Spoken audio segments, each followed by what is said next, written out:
अगर अभी तक आपने सोलापुर नामा को सब्सक्राईब नहीं किया है तो प्लीज अभी सब्सक्राईब करें. निलेश राणे आणि नितेश राणे या दोघांनी राज्यभरात म्हणजे वेगवेगळ्या माध्यमात नेहमी चर्चा झालेली आहे. आज निलेश राणे यांनी असं वक्तव्य केलंय की एमआयएम हा पक्ष केवढा आहे, थुंकलं की वाहून जाईल. काय तुमची प्रतिक्रिया? उसका नाम लिए तो मेरे मुंह में थूक आ रहा है, थूक के बात करने की वो इच्छा हो रही है मेरी. लेकिन ठीक है, ये जो दो भाई हैं जिनको एक टास्क स्पेशली दिया गया है मेरे ख्याल से कि आप लोग यही काम करते रहो ताकि महाराष्ट्र की जनता का जो दूसरे मुद्दों पर ध्यान है, जैसे कि बदलापुर हो, शिवाजी महाराज का पुतला गिर गया, उसपे से ध्यान हटाने के लिए दोनों भाइयों को एक्टिव किया गया है.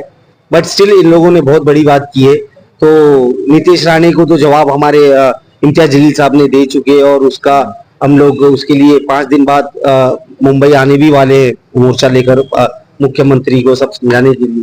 लेकिन आज जो नीलेश राणे ने बोला है उसमें मैं बस यही बोलना चाहूंगा कि सबसे पहला कसूर आज उस जिसकी कोई लायकी नहीं है, आज उसने ये इतनी बड़ी बात किया है, तो उसमें कहीं ना कहीं मुस्लिम समाज, अल्पसंख्यक समाज का भी है. क्यों? क्योंकि अगर आप लोग एमआईएम के पीछे पूरी ताकत से खड़े रहते और अपनी ताकत दिखाते तो आज उसकी हिम्मत नहीं होती ऐसी बात करने की. लेकिन ठीक है, आप भी पॉलिटिक्स में हो, मैं भी, हम लोग सभी, एमआईएम स्टिल लड़ रही है. आने वाले इलेक्शन में इस नीतीश राणे को हम लोग बखूबी जवाब देंगे. और ये जो थूकने की बात कर रहा है, थूकना तो बहुत दूर की बात है. एमआईएम वाले सिर्फ फूकेंगे तो ये नीतीश और नीलेश दोनों उड़ के चले जाएंगे. तो वो अफसोस की बात ये है कि ये लोग जो वातावरण महाराष्ट्र भर में फैला रहे हैं आने वाले इलेक्शन को लेकर, ये एक्सेप्टेबल नहीं है.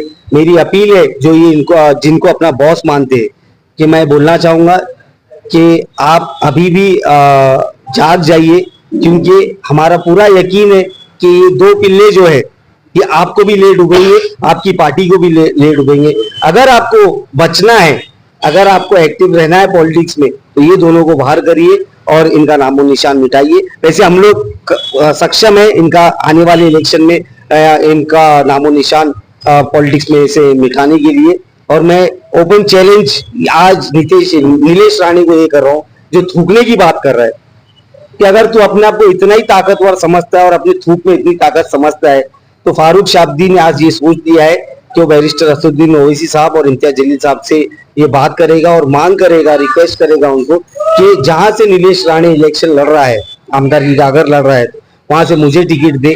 फिर मैं बताना चाहता हूं कि तेरे थूक में ज्यादा ताकत है या हमारे पॉलिटिकल सैलाब, हमारे वोटर्स के थ्रू जो हम सैलाब लाते हैं उसमें ज्यादा ताकत है. नितेश राणे यांनी असं वक्तव्य केलं होतं 3 दिवसापूर्वी, मशिदीत घुसून मारू.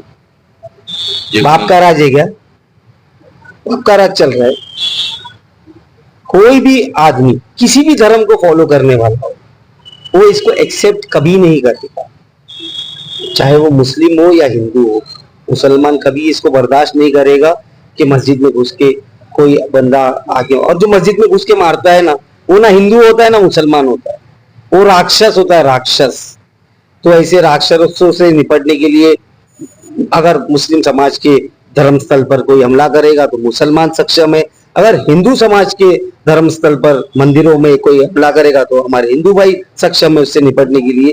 तो ये सिर्फ बोलने की बात है, बोलने में और करने में बहुत फर्क होता है. और हमने तो कई सालों से ये देखते ही आ रहे, सिर्फ भोंक रहे हैं और इनका काम भोंकते ही रहना है. लेट देम बात, हम लोग हमारा काम करेंगे.